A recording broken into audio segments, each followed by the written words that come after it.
Sir 'Odela 1' వచ్చేసి OTT వేదికగా release అయింది. ఓకే. అది హిట్ అయింది. దానికి ఇప్పుడు సీక్వెల్‌గా 'ఓదెల 2' వచ్చింది. అసలు థియేటర్స్‌లో రెస్పాన్స్ ఎలా ఉంది? హ్మ్. ఏమంటున్నారు ఆడియన్స్? 'ఓదెల 1' మనకి ఓటీటీలో హిట్ అయిందని నువ్వే చెప్పావు. నిజంగానే అది మంచి హిట్ అయిన సినిమా. హ్మ్. అది దాంట్లో ఏంటంటే 'ఓదెల' అనే గ్రామంలో 'ఓదెల రైల్వే స్టేషన్' అని దాని సినిమా టైటిల్ పెట్టారు. అవును. అవును. 'ఓదెల' అనే గ్రామంలో వరుస హత్యలు జరుగుతూ ఉంటాయి. పెళ్ళైన అమ్మాయిలు పెళ్లి రోజు మిస్ అవ్వటం జరుగుతూ ఉంటుంది. అవును. లాస్ట్ వరకు సస్పెన్స్ అలా ఉండిపోయింది. ఎవరు చేస్తున్నారు ఏంటి అనేది లాస్ట్‌లో రివీల్ అవుతుంది. అది కన్విన్సింగ్‌గా ఉంది. అది మంచి హిట్ అయింది. అవును. సో, ఇప్పుడు 2022లో వచ్చింది సినిమా. 'సూర్యతేజ' అని డైరెక్టరు. 'సంపత్ నంది' ఉన్నారు కదా డైరెక్టరు. ఆయన రైటింగ్ అనమాట. ఆయన అవును. రాశారు స్టోరీ అది. హ్మ్. నిజమైన సంఘటనల ఆధారంగా తీసుకొని అది రాశారని చెప్పారు. హ్మ్. అది కన్విన్సింగ్‌గా ఉంది. అది హిట్ అయింది. ఎప్పుడైతే దానికి సీక్వెల్ వస్తుందన్నప్పుడు క్యూరియాసిటీ వచ్చింది బాగా. ఆ ఓకే. క్యూరియాసిటీతోనే దీని స్పాన్ పెంచారు. 'తమన్నా' లాంటి హీరోయిన్ తీసుకున్నారు. హ్మ్. గ్రాఫిక్స్ వర్క్ కూడా దీనికి కొంత ఖర్చు పెట్టారు. బడ్జెట్ పెట్టుకున్నారు. ఓకే. బడ్జెట్ కూడా పెంచారు. అదే విధంగా వీళ్ళు ఏదైతే నమ్ముకున్నారో ఆ ట్రైలర్ రిలీజ్ దగ్గర నుంచి కూడా కంటెంట్ బయటకొచ్చింది కన్విన్సింగ్‌గా అనిపించి హ్మ్. దానికి బిజినెస్ కూడా అయిపోయింది. హ్మ్.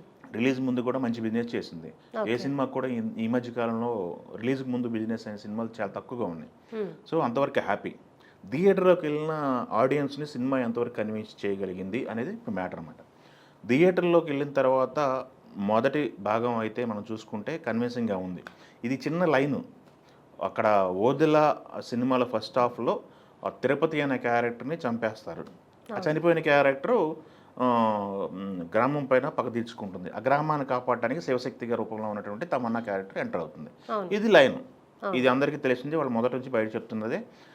తెలిసిన స్టోరీని ఎలా తీశారు? తెలిసిన లైన్‌ని ఈళ్ళు ఎలా చెప్పగలుగుతున్నారు? ఇంట్రెస్ట్‌గా కూర్చోబెట్టారా లేదా అనేది మ్యాటర్ అనమాట. అవును. ఫస్ట్ హాఫ్ అయితే చాలా కన్విన్సింగ్‌గా ఉంది సినిమా.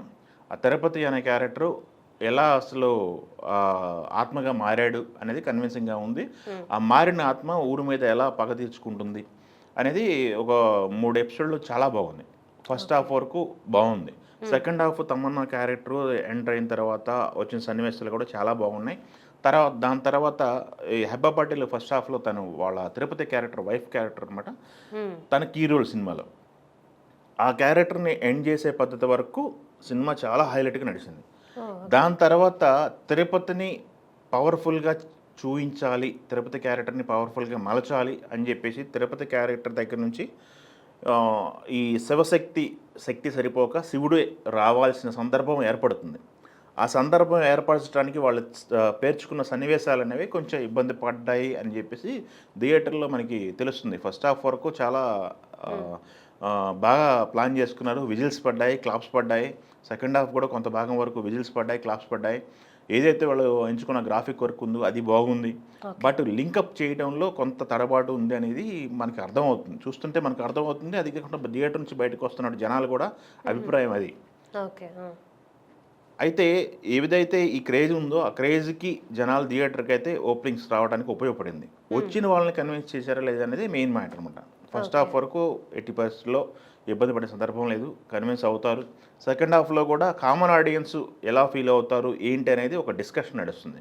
ఓకే. రెగ్యులర్‌గా సినిమాలు చూసేవాళ్ళు ఇది ఇలా ఉంటే బావుంటది, అది ఎలా ఉంటే బావుంటదని డిస్కస్ చేసే వాళ్ళకి సెకండ్ హాఫ్ కొంత డౌన్ అయినట్టు అనిపిస్తుంది. సెకండ్ హాఫ్‌లో కొంచెం ఇబ్బంది పెట్టిన సందర్భం ఉందన్నట్టు అనిపిస్తుంది. హ్మ్. బట్ హ్మ్. కామన్ ఆడియన్ పరిస్థితి ఏంటి? వాళ్ళు ఎంజాయ్ చేయగలుగుతున్నారా? హ్మ్. చాలా విషయాలు డిస్కస్ చేశారు దీంట్లో.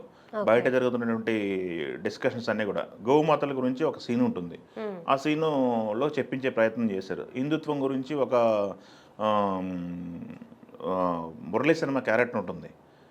ఆ క్యారెక్టర్‌తో చెప్పించే ముస్లిం క్యారెక్టర్ అనమాట. ఆ ఓకే. క్యారెక్టర్‌తో చెప్పించే ప్రయత్నం చేశారు. హుహు. దాని తర్వాత కొంత శివశక్తులు ఎలా ఉంటారు? వాళ్ళు ఎలా ఉద్భవిస్తారు? వాళ్ళకి ఏ మేరకు శక్తులుంటాయనేది దీంట్లో చూపించడానికి ట్రై చేశారు. శివశక్తికి, అఘోరాకి చాలా డిఫరెన్స్ ఉంటుంది. అఘోరాలు కొంత పవర్‌ఫుల్‌గా ఉంటారు. శివశక్తులు కొంత మేరకే వాళ్ళ పరిధి ఉంటుందన్నట్టు దీంట్లో చూయించారు. ఓకే. ఒరిజినల్ డిస్కషన్‌లో ఏముంది? అసలు ఒరిజినల్‌గా ఏంటనేది మనకు తెలియాల్సి ఉంది. బట్ ఈ సినిమా వరకైతే శివశక్తులు కొంత మేరకు వాళ్ళు హ్మ్. శివుడుకి అంకితమై వాళ్ళ జీవితం గడుపుతుంటారని చెప్పేసి చూయించారు. ఓకే. సో, ఇక్కడ చాలా డిబేట్ జరిగే అంశాలు చాలా ఉన్నాయి. ఒక ముస్లిం క్యారెక్టర్‌తో హిందుత్వం గురించి చెప్పించడం ఒకటి డిబేటబుల్ సబ్జెక్టు. హ్మ్. ప్లస్ గోవుల గురించి, గోవు రక్షణ గురించి ఒక డిబేటబుల్ సబ్జెక్టు. ఇలా చాలా రకాల సబ్జెక్టులు ఉన్నాయి. బట్ సినిమా ప్రొడక్షన్ వాల్యూస్ అయితే చాలా రిచ్‌గా ఉన్నాయి. చాలా బాగా తీశారు సినిమా అయితే. ప్రొడక్షన్ వాల్యూస్ బాగున్నాయి. సంపత్ నంది రైటింగ్ అయితే చాలా ఫస్ట్ హాఫ్ అంతగా చాలా గ్రిప్పింగ్‌గా ఉంది. స్క్రీన్ ప్లే కూడా అతనే అనమాట. సెకండ్ హాఫ్ వచ్చేసరికి అదే చెప్పా కదా మీకు ఇందాక. ఏదైతే ఉందో తిరుపతి క్యారెక్టర్‌ని అంతం చేయడానికి శివశక్తి శక్తి సరిపోవటం లేదు అన్న దగ్గర నుంచి శివుడు ఎలా వచ్చాడు, నంది ఎలా వచ్చాడు, ఇవన్నీ కూడా ఒక మనం ఎక్కువ రివీల్ చేస్తే మళ్ళీ సర్ప్రైజ్ పోతుంది చూసేవాళ్ళకి. సో అక్కడ కొంచెం ఇబ్బంది ఏమో అనిపించింది.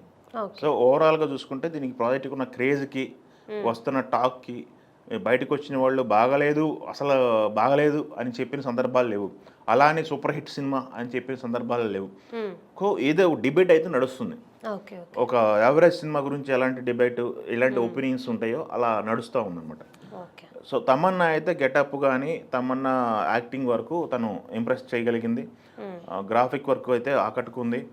దాని తర్వాత సౌండ్ అజనీష్ లోక్నాథ్‌ని తీసుకున్నారు. ఫస్ట్ హాఫ్‌లో ఓదెలకేమో అనూప్ రూబెన్ చేశాడు. అజనీష్ కూడా న్యాయం చేశాడు. సో ప్రొడక్షన్ వాల్యూస్ బాగున్నాయి. ఒక ఎక్స్పీరియన్స్, థియేటర్కల్ ఎక్స్పీరియన్స్ అయితే కలిగించింది సినిమా.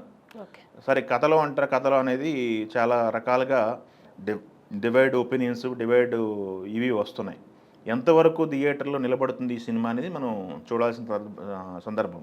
ఓదెలకు ఉన్న క్రేజ్ దీనికి యాడ్ అవుతుందా, లేకపోతే ఓదెల 1తో పోల్చి దీన్ని కంపేర్ చేస్తారా అనేది ఒక డిస్కషన్ పాయింట్ అనమాట. ఓవరాల్గా నా అభిప్రాయం అయితే ఓన్లీ ఇది నా అభిప్రాయంగా చెప్పాలనుకుంటే ఇది యావరేజ్ సినిమాగానే మనం మాట్లాడుకోవాలి. బట్ ఇది ఓటీటీలోకి వచ్చిన తర్వాత చూసుకుందాం అంటే ఓటీటీ ఎక్స్పీరియన్స్ వేరే ఉంటుంది, థియేటర్కల్ ఎక్స్పీరియన్స్ వేరే ఉంటుంది. సో ఈ సిచ్యువేషన్లో ఉంది సినిమా. రేపు వచ్చే సినిమా ఇంకొక జోనర్ సినిమా ఉంది, కళ్యాణ్ రామ్ సినిమా. థియేటర్కి జనాలు దేనికి మొగ్గు చూపుతారు ఏంటి అనేది అది ఒక పాయింట్. అది కాకుండా ఈరోజు గురువారం రోజు సినిమా రిలీజ్ అయింది. యాక్చువల్గా మనకి సినిమాలన్నీ కూడా శుక్రవారం రోజు రిలీజ్ అవుతాయి. శుక్ర, శని, ఆదివారం మూడు రోజులు థియేటర్కి వెళ్ళాలనుకున్న ఆడియన్కి ఆప్షన్గా ఉపయోగపడితే వాళ్ళని మెప్పించగలిగితే ఓపెనింగ్స్ పెట్టిన డబ్బులు వెనక్కి వచ్చేస్తాయి. బట్ గురువారం రోజు రిలీజ్ అయింది. ఈరోజు ఎంతమంది ఓపెనింగ్స్ వచ్చినాయి, ఎంత పెద్ద ఓపెనింగ్స్ వస్తాయి ఏంటి అనేది అదొక డిస్కషన్.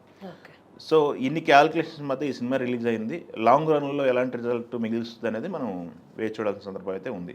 ఓవరాల్గా ఓదిలకు సంబంధించి తమన్నా యాడింగ్ ప్లస్ సంపదని రైటింగ్స్ ప్లస్ ప్రొడక్షన్ వాల్యూస్ అయితే యాడింగ్గా ఉన్నాయి. మైనస్ పాయింట్లుగా చెప్పాలంటే అదొకటే. మనకి సెకండ్ హాఫ్లో వచ్చేటువంటి ఇది రన్ టైం కూడా 2.5 గంటలు తీసుకున్నారు వీళ్ళు.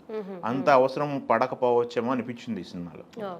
సో ఒకటే పాయింట్ ఫస్ట్ చెప్పాల్సింది, ఆత్మ ఇబ్బంది పడుతుంటుంది ఊర్లో జనాల్ని, ఆ ఊరిని కాపాడటానికి ఒక శివశక్తి వస్తుంది.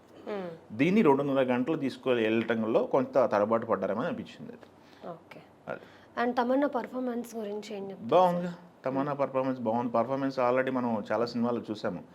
కాకపోతే చాలా డిబేట్ జరిగింది. శివశక్తిగా అమ్మాయి మిల్కీ స్కిన్ ఉంది కదా, తను సెట్ అవుతుందా లేకపోతే ఏంటంటే డిఫరెంట్ బట్ గెటప్ చూసిన తర్వాతే కన్వే అయింది. దానికి పెద్ద ఇబ్బంది ఏం లేదు. సో తమన్నా పరంగా సినిమాకి న్యాయం చేసింది తనైతే.